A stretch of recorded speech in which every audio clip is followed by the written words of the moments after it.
Welcome to drafting class with Jake Spearson. Alright, once you've got your flash drive ready, plug it into the 3D printer.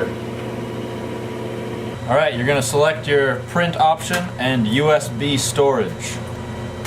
It takes a while to load sometimes.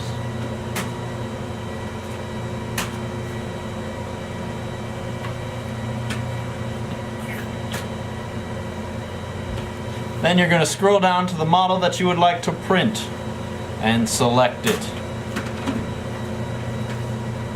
And press print.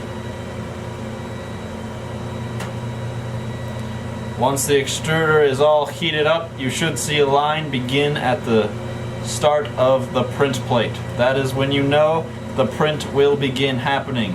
Do not walk away until that line on the print plate happens. Now you're ready to print!